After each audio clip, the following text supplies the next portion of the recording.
이번 한 주간 동안에 월요일부터 금요일까지 이 시간 동안에는 특별히 주제가 하나입니다. 그것은 십자가입니다. 예수 그리스도의 십자가. 김용 목사님하고 미리 나눈 적은 없지만은 늘 함께 한 선영 안에서 나가니 너무나 감사합니다. 오늘의 모든 찬양도 십자가를 의지하며 십자가를 바라보며 나가는 십자가 안에 있는 은혜를 보여 나갔습니다. 고린도전서 1장 18절 말씀.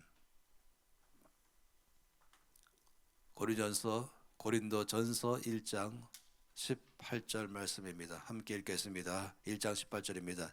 십자가의 도가 멸망하는 자들에게는 미련한 것이요 구원을 받는 우리에게는 하나님의 능력이라. 십자가의 도라고 말하는 것, 십자가를 통해서 하나님이 이루신 모든 원칙들을 말할 때 십자가의 도, 십자가의 길 이렇게 말한 것이죠. 이것이 멸망하는 자들에게는 미련하게 보입니다. 십자가는 마치 실패자같이 보이고 십자가는 처참하게 연약한 자가 당하는 것처럼 보일지 모르겠습니다. 그렇지만은 십자가는 우리 모두에게는 구원을 주시는 하나님의 능력이 되는 것입니다. 그래서 고린도전서 2장 2절 말씀에서 바울은 내가 너희 중에서 예수 그리스도와 그의 십자가에 못 박히신 것 외에는 아무것도 알지 않기로 작정하였다 라고 말했습니다.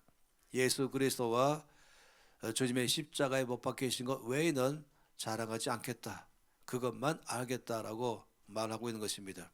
바울은 언제나 십자가만을 알기로 작정하고 또 십자가만을 자랑하기로 결정했습니다. 갈라디아서 6장 14절 말씀에는 바울의 또 다른 고백이 있습니다. 그러나 내게는 우리 주 예수 그리스도의 십자가 외에 결코 자랑할 것이 없으니 그리스도로 말미암아 세상이 나를 대하여 십자가에 못 박히고 내가 또한 세상을 대하여 그러하니라 하면서 십자가만을 자랑하겠다, 십자가만을 알겠다 라고 말할 정도로 우리 모든 신앙생활의 중심에는 십자가가 있습니다. 교회의 중심에는 늘 십자가가 교회를, 우리를 이끌어가게 하는 힘이 되게 하는 것입니다. 성경 전체, 우리의 믿음 전체의 한가운데는 언제나 십자가가 있습니다.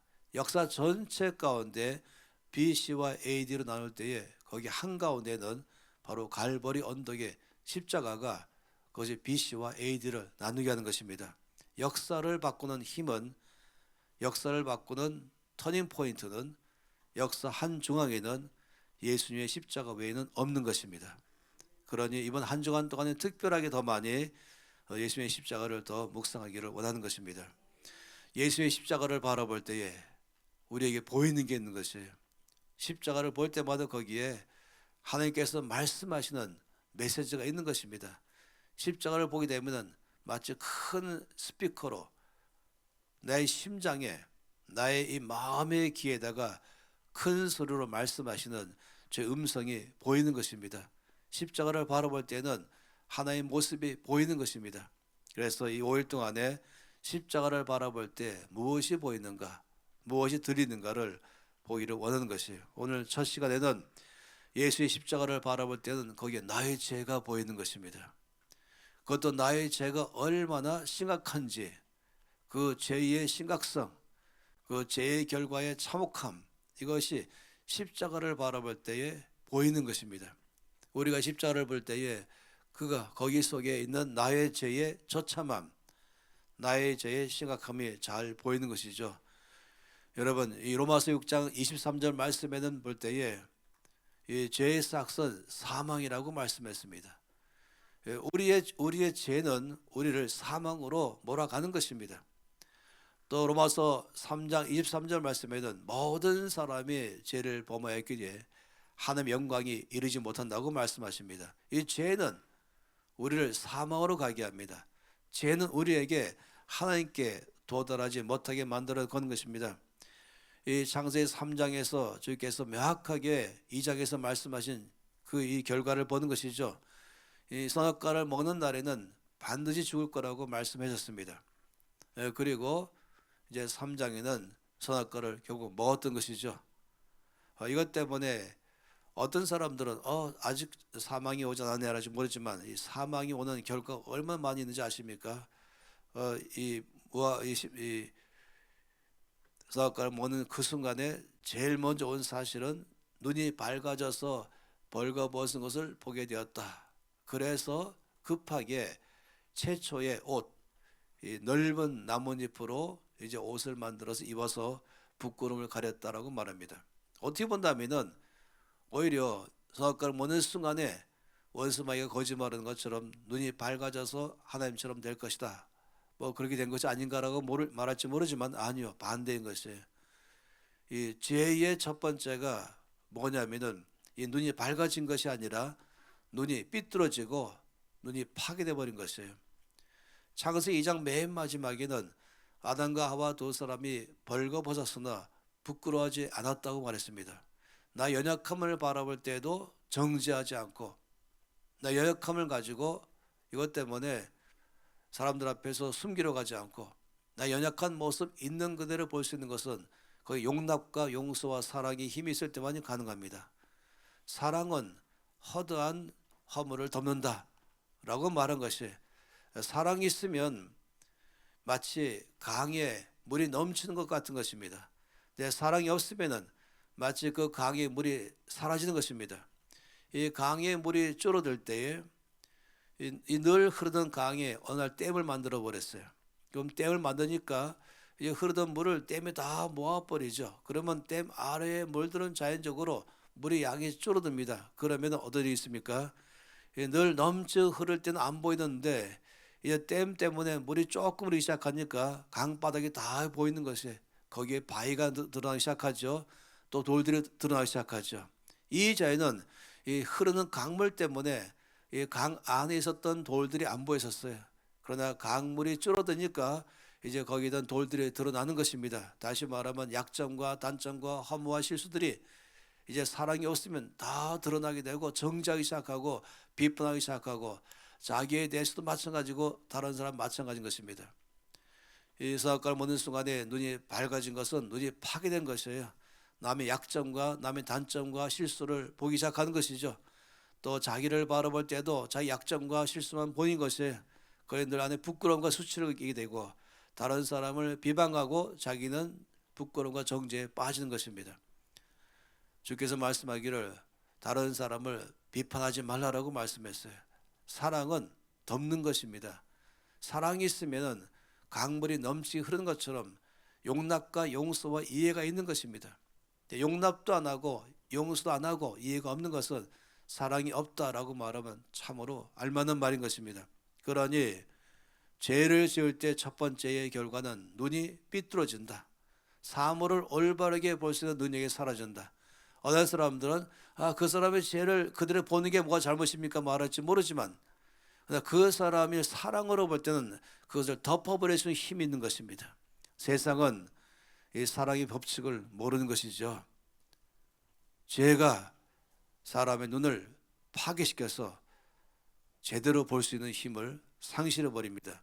만약 그런 것이 가정이라면은, 그런 것이 부부라면은 어느 부부가 살아남겠어요?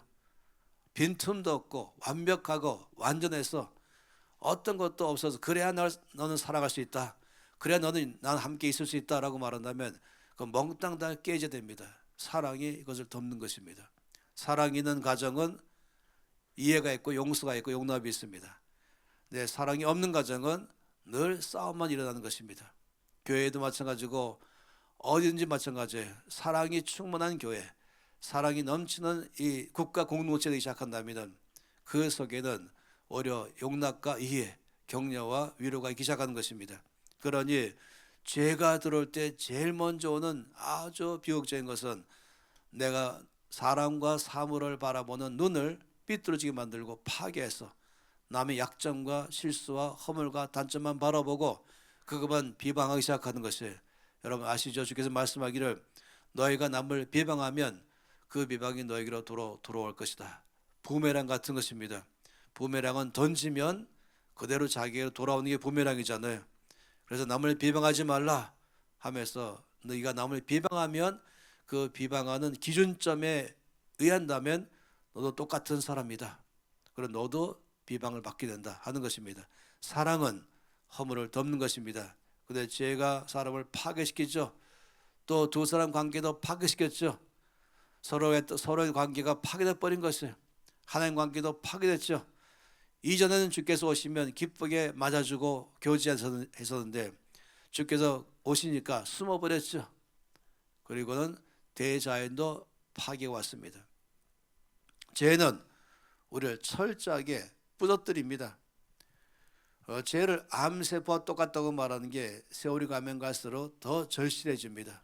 죄가 들어오면 마치 암세포가 몸에 들어와서 몸의 모든 것을 갖고 있는 기존의 생명을 다 부숴버린 것처럼 이 죄는 우리 안으로 들어올 때 우리의 정서를 파괴하고 우리 의지를 파괴하고 심지어 우리 육체까지 파괴하고 관계를 파괴하고 나와 나 자신과의 관계가 파괴되고 나와 너의 관계가 파괴되고 그리고 하나님 관계도 파괴되고 세상에 대한 관계도 다 질서가 깨져가는 것은 바로 죄 때문에 일어나는 것입니다. 무엇보다도 이 죄는 하나님 영광이 이르지 못하게 만들어 버린 것이죠. 이 죄가 이렇게 심각하게 나를 철저하게 아주 잔인하게 부숴버리는 것입니다. 이 죄로 인해서 발생하는 것이 뭔지 아십니까? 첫째는 나의 양심이 나를 정죄해 버린 것입니다. 이 올바른 기준점을 가지려고 하는 양심에 의하면은 나의 죄에 대해서 날마다 고발하기 시작해서 내 양심의 고발 때문에 괴로운 것이에요. 이걸 정죄감이라고 하기도 하고 가책감이에요. 죄책감, 양심의 가책이라고 말하죠. 더 무서운 것은 바로 마귀의 참소인 것입니다. 원수 마귀가 끝없이 나를 바라볼 때마다 나의 죄를 지적하고 그러므로 너는 자격이 없다라고 말하고 그러므로 너는 이 땅에 살 만한 자격도 없다고 말하고 그러므로 너는 하나님 앞에 나갈 자격도 없다고 말하고 네가 기도해도 응답되지 않을 것이며 찬송 불어도 응답되지 않을 것이며 하나님은 너 같은 지혜인에게 은혜를 베풀 리 없다고 말하면서 끝없이 모든 면에서 이 마귀는 나의 죄를 지적하면서 나를 참소하기 시작하는 것입니다. 또 다음 것은 율법도 나를 정죄하는 것입니다. 율법은 한마디로 말하면 법이라는 것 자체가 만약에 내가 교통을 어기면 법은 즉시로 당신은 교통을 어겼습니다 스티커 날라오잖아요. 마찬가지로 하나님의 말씀은 내 모든 삶 가운데 나의 죄를 지을 때마다 너는 죄인이다, 죄의 삭시 이것이다, 벌금형이 부과되는 것입니다. 그러니 이 죄가 우리에게 나의 양심에 의해서 벗어나지 못하고 원수 마귀가 끝없이 나를 참소하고 그리고 또한 이 율법이 나를 정죄하기 시작하기 때문에 꼼짝 못하고 아주 비참한 삶으로 살아가는 것입니다. 그런데 놀라운 것은 뭐냐면은 십자가를 바라볼 때 거기에 나의 죄가 심각함이 보인다는 것입니다. 여러분, 예수님께서 십자가 위에서 외치신 외침 중에 한 가지가 뭔지 아시죠? 그건 엘리 엘리 라마 사박다니. 십자가에서 하신 7마디 말씀 중에 가장 처참한 말씀은 바로 이 말씀인 거예요. 이것은 그냥 부드럽게 말할 문제가 아니었습니다. 이것이 우리나라 말로 번역한다면 나의 하나님 어찌하여 나를 버리십니까? 예수님은 이 땅에 사시면서 환호와 박수갈채를 많이 받으셨죠. 많은 사람들이 주를 존경하고 따랐죠.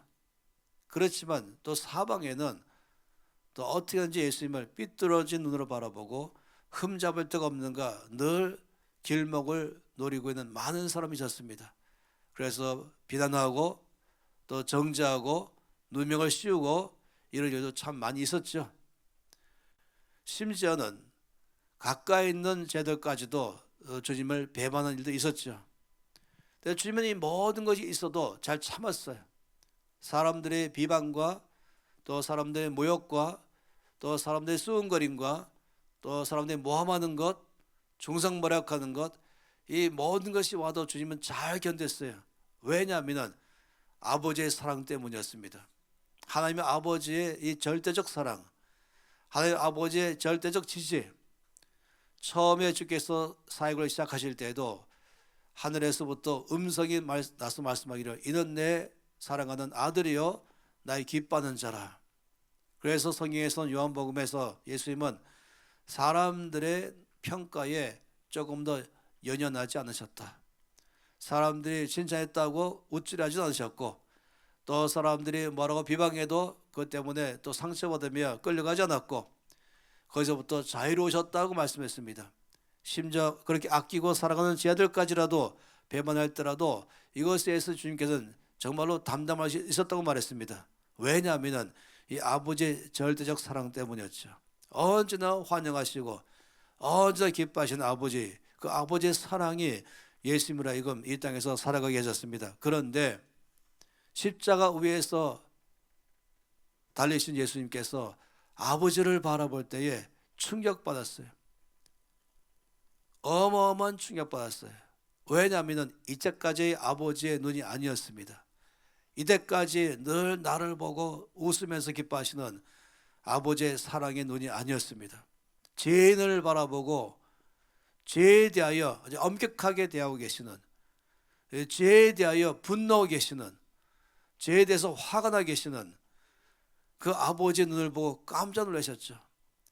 그 순간 하나님 아버지는 예수님을 바라보실 때에 더 이상 사랑하는 아들 예수를 바라보지 않으셨습니다. 하나님께서 십자가에 달리신 예수님을 바라볼 때에 거기는 죄인된 나를 바라보신 것입니다. 십자가 위에 내가 달려야 될 것 아니겠습니까? 죄의 결과 다 나오지 않습니까? 모든 저주와 모든 진노와 모든 정죄와 그 모든 슬픔을 다 내가 담당해야 될 것, 십자가 위에는 내가 달릴 것이었습니다. 죄의 삭시 사망이고 이걸 사형을 쳐는 자마다 이 저주받을 자마다 십자가에 달렸던 것입니다. 내가 달리는 게 십자가였던 것이죠. 그런데 주께서 십자가 위에 왜 달리셨습니까? 아무 죄가 없는 주께서 왜 그러셨습니까? 이사야서 53장에는 그는 실로 우리의 질고를 지고 우리의 슬픔을 당하였거늘 우리는 생각하기를 그는 징계를 받아서 하나님에게 맞으며 고난을 당한다 하였노라. 참 어리석은 사람들은 예수님 십자가를 볼 때 저 사람 뭘 잘못했기에 저렇게 십자가에, 저주의 십자가에, 참혹한 십자가에 저렇게 달렸을까? 실컷 매를 맞고 그리고는 못 박혀 달렸을까? 이렇게 사람들이 말하기도 하죠. 그러나 뭡니까? 그가 찔림은 우리의 허물을 인함이요 그가 상함은 우리의 죄악을 인함이라. 여호와께서는 우리 무리의 죄악을 그에게 담당시키셨도다. 이게 바로 십자가인 것입니다. 구약 전체는 이미 이 말씀을 끝없이 예언하셨습니다. 우리가 속죄 죄 말할 때마다 누가 죄를 범하면 하나님께서 말씀하기를 어린 양이나 아니면 염소를 가지고 하나님께로 나오라고 말씀했어요.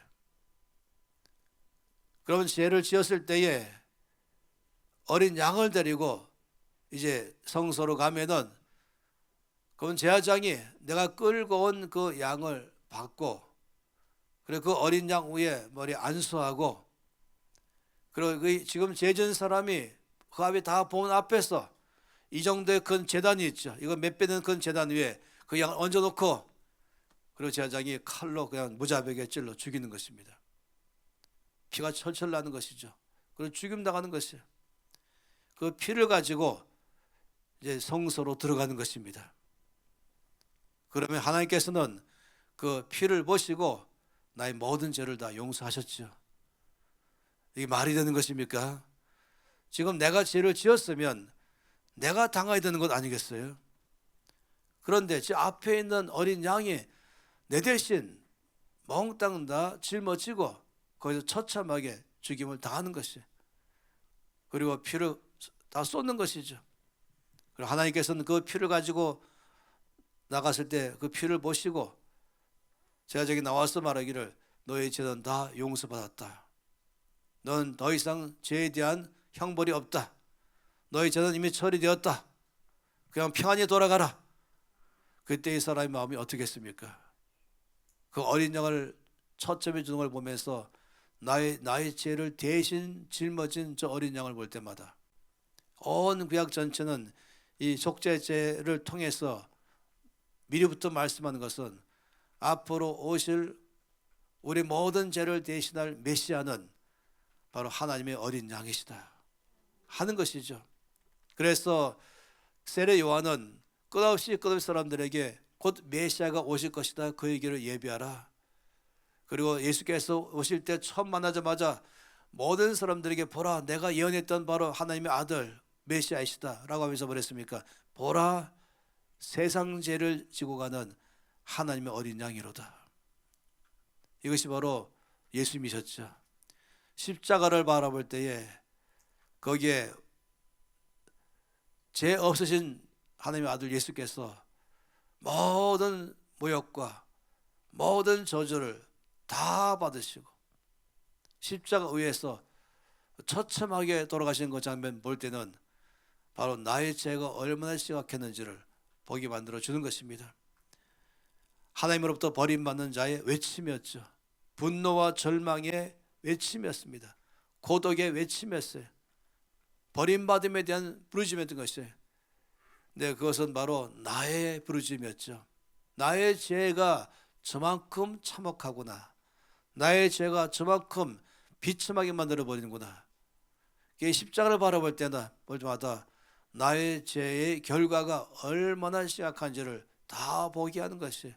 그렇지만은 더 넘어가서 왜 이것이 은혜가 되는 것입니까? 그것은 내가 당해야 할 모든 죄에 대한 결과를 예수께서 대신 다 담당하신 것이 십자가인 것이죠. 그래서 십자가는 믿는 우리 모두 가운데는 구원의 능력이 되는 것입니다. 이것이 우리에게 소망을 주기 시작하는 것이죠. 왜 우리가 십자가를 붙드는 것입니까? 바로 나의 모든 죄를 다 처리하시기 때문에, 나의 죄가 다 사함받았기 때문에, 그래서 우리가 십자가를 붙드는 것이에요. 마귀는 더 이상 참수할 수 없습니다. 마귀가 계속해서 내 앞에 와서 나의 모든 죄를 아무리 많은 죄로도 다 종이에 써가지고 드러내고 육하 원칙에 따라서 언제 어디서 어떻게 무엇을 자세히 다 사실이잖아요. 그걸 내 코앞에 들이민다 할지라도 이제 껐떡하지 않는 것은 마치 교통을 어겨서 7만 원짜리 벌금이 내려왔는데 가지고 벌금 내려고 가봤더니 대신 다 지불했습니다. 제가 지금 7만 원 내야 되는데 김영훈 목사님이 대신 다 지불했습니다. 그러면 제가 가서 아니요, 무효입니다, 무효. 내가 내야 돼요. 이렇게 한다면 얼마나 바보겠어요. 경찰서에서 뭐라고 말하겠습니까? 아니요, 당신은 더 이상 여기에 대한 형벌이 없습니다. 이미 다른 사람이 다 지불했기 때문에 당신은 더 이상 지불할 의미가 없습니다. 이 휴지는, 이 종이는 휴지종입니다. 이 7만 원짜리 벌금 부과액은 이거 휴지입니다. 이거 쓰레기통에 버리세요. 불태워 버리세요. 더 이상 당신에게 의무감을 주지 않습니다. 당신 자유합니다 라고 말한 것이에요. 십자가는 우리에게 넌 자유다 말하는 것이죠. 이미 넌 집을 되었다 말하는 것입니다. 그러니 원수 마귀가 아무리 정죄함을 주려고 나한테 와서 과거의 모든 죄를 낱낱이 말한다 할지라도 그때 거기에 귀를 기울이지 마세요. 그때마다 내가 아직까지 해결 안 됐는가? 눈물을 조금 더 흘려야 되는가? 이 정도로 고통으로 끝나면 안 되는가? 좀 더 철저히 고통받고 눈물도 많이 흘려야만 해결될 것인가? 아니요, 절대 그렇지 않습니다. 십자가에서 이미 한 번에 끝냈습니다. 영단번입니다. 한 번으로 영원히 가는 것입니다. 만약 거기서 다시 과거에 지은 죄에 대해서 정죄감이 올 때에 내 양심이 나에게 또 고발하고 그리고 원수 마귀가 나에게 정죄하고 이럴 때마다 또 말씀 볼 때 또 기억날 때마다 아직까지 기억나는 거 보니까 아직까지 마음이 아픈 거 보니까 해결 안 되는가 보다 하면서 또 나가고 한다면 그러면 가장 이것 때문에 슬퍼할 것은 바로 예수님이십니다. 내가 너를 위해서 한 번에 끝냈는데, 내가 이만큼 수고했는데, 내가 이만큼 고생했는데, 그래서 이사야서 53장 말씀에는 우리가 예수의 십자가의 능력을 믿을 때에 이 모든 고난 당하신 주께서 비로소 위로받으셨다고 말하고 있습니다. 내가 수고한 보람이 있구나. 내가 고생한 보람이 있구나. 네가 당할 모든 죄의 참혹함을 내가 정말 비참하게 얻어맞고 저주받고 처참하게 되어서 죽은 것은 바로 너의 죄를 내가 대신 짊어지게 한 것이다. 너의 죄는 끝났다 했는데도 불구하고 여전히 죄 가운데서 헤매고 있다면 우리 주님 얼마나 마음이 아파하시겠어요.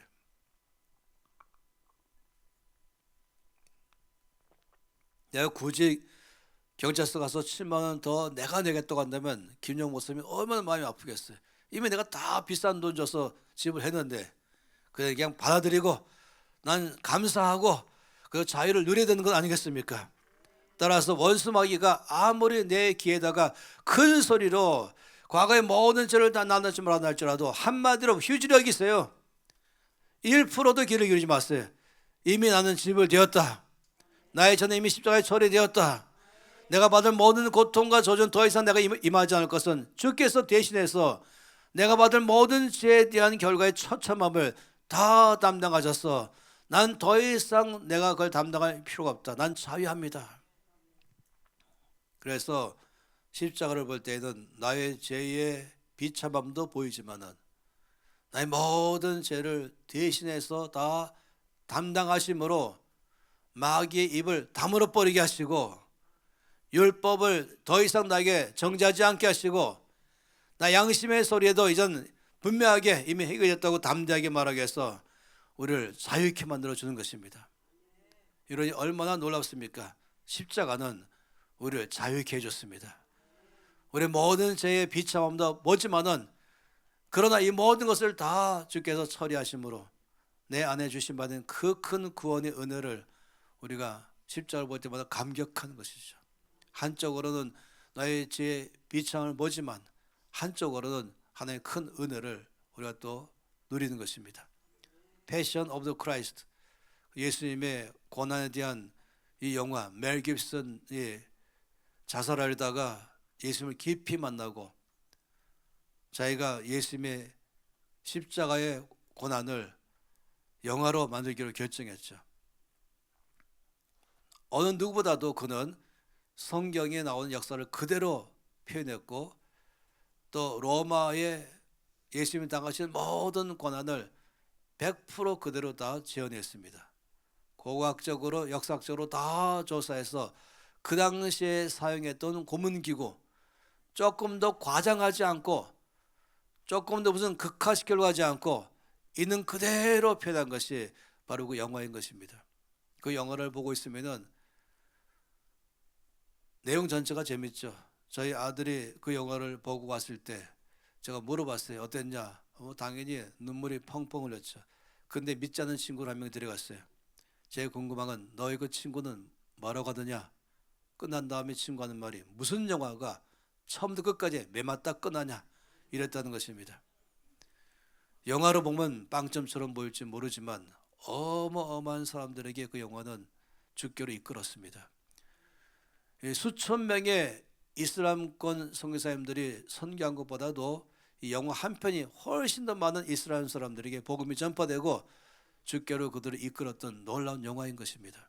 저는 그 영화를 보면서 너무너무 눈물을 많이 흘려서 마치 눈물바다 위에 앉아있는 그런 것이었죠.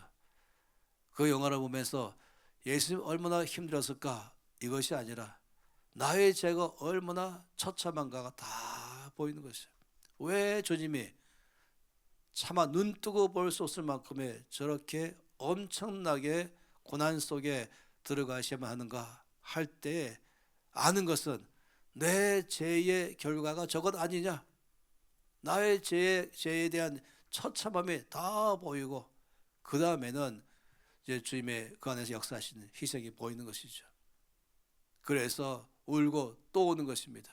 이 죄에 대한 결과가 얼마나 참혹한지를 보고 또 오면서 그리고 주님의 외치심이 심장에 들어오는 것이죠. 눈물이 펑펑 나는 것 아니겠습니까? 나의 하나님, 나의 하나님, 어찌하여 나를 버리십니까?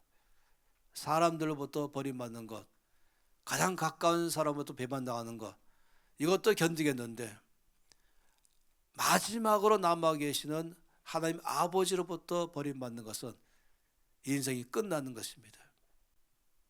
이것이 죄가 갖고 있는 결과인 것이죠. 그런데 이것을 십자가를 바라볼 때 주께서 대신 다 끝내셔서 너무 큰 은혜를 입지만 그러나 여전히 내 안에서 갖고 있는 것은 이 죄에 대한 결과가 정말 비참하는 것을 보는 것이에요. 더 이상 죄 가운데 나가면 안 되겠구나. 우리 예수님의 눈에 눈물이 흘리게 하면 안 되겠구나 하는 걸 다시금 보게 되는 것입니다. 그래서 죄를 미워하게 되고 죄를 싫어하게 되고 그리고 죄를 떠나기 시작하는 것이죠. 어떤 사람이 찾아와서 목사님, 제가 아주 해결하려고 애를 쓰고 애를 써도 해결 안 되는 고민이 하나 있습니다. 도대체 해결이 안 됩니다. 뭡니까? 기가 막히게도 내 주머니 안에 똥이 들어 있습니다. 이것을 해결이 안 됩니다. 제가 가끔씩 냄새도 맡아봅니다.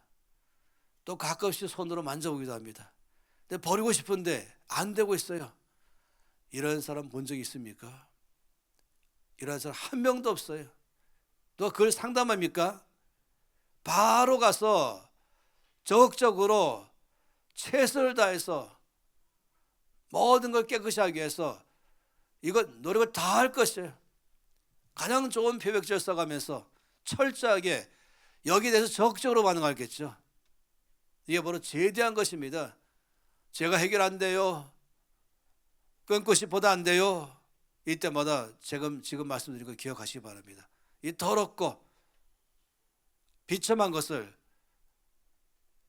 이 똥보다 더 더러운 것을 한 번에 버리는 것이죠. 또 어떤 교회에 여러분 이 교회 한가운데 이 앞에 누가 똥을 써놨어요. 그 모든 거 보면서 저 왜 저기 있지? 저 냄새 나는데 왜 저기 놔두지? 그리고는 그냥 놔두면서 예배 다 드리면서 가급적 뒤로 가서 예배 드리고 빨리 나가지 이렇게 하겠습니까? 아니요. 보는 사람이 즉시로 와서 치우고 거기 향수 뿌리면서 철저하게 바로 처리하지요. 이게 바로 죄에 대한 적극성입니다. 죄에 대한 철저함인 것입니다. 이건 더러운 것이고 버린 것이고 이걸 제거시키는 것입니다. 왜냐하면 십자가를 바라보니까 그 결과가 너무 처참하기 때문에 그런 것입니다. 우리는 십자가를 볼 때마다 죄에 대한 비참함, 또한 죄에 대한 철저함, 그리고 이것을 해결하신 예수님의 그 큰 은혜를 우리 묵상할 수밖에 없습니다. 함께 손 높이 들고 기도하겠습니다. 기도한 다음에 여러분 가급적 7시 반까지 또 음악을 틀어놓을 테니까 함께 전심으로 기도하시고 앞에 나와도 기도하시고 그리고 필요하신 분은 바로 가시고 조금 괜찮으신 분은 조금 더 기도하시면서 하루의 삶을 시작하면 좋겠습니다.